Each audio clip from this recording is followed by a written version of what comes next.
Welcome. In this video, I will show you how to use visual intelligence on macOS 27.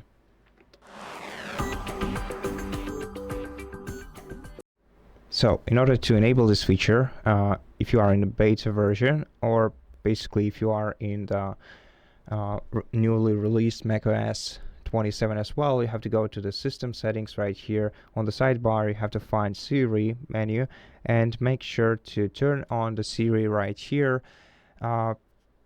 In beta version, it's called Siri Beta. You have to make sure that your Siri language is matching your system one, and after that, you'll be able to start using your Siri visual intelligence. So there are two ways we can use it.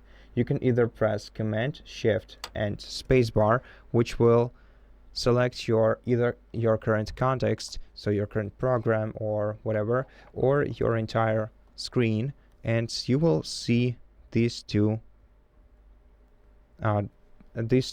fields.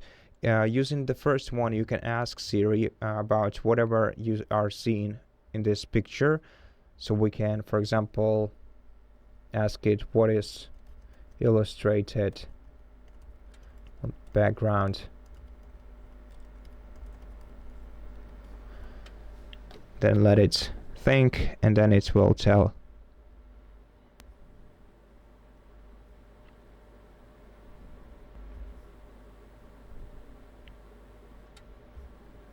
I think it somehow checked the tips. Okay, so let me do this once again. What is this wallpaper?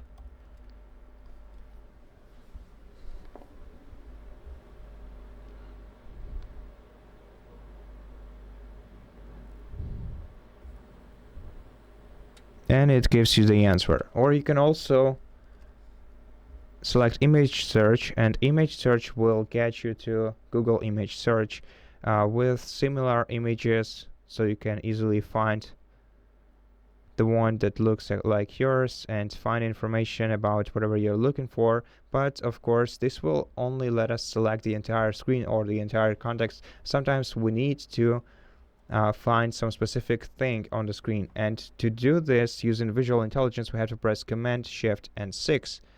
And then use the crosshair on our screen to select a particular object or group of objects on the screen, and then do the same thing using either Ask Siri or Image Search. And that's it. That's how you use this feature. To learn more about how to enable Apple Intelligence in macOS 27, especially macOS 27 Beta, check out the other video that is titled How to Set Up Apple Intelligence on macOS 27. It's on our channel. It's supposed to be, at least right now. So thank you so much for watching this video. If it helped you, please consider subscribing to our channel, leave us a like and a comment below, and I'll see you in the next one.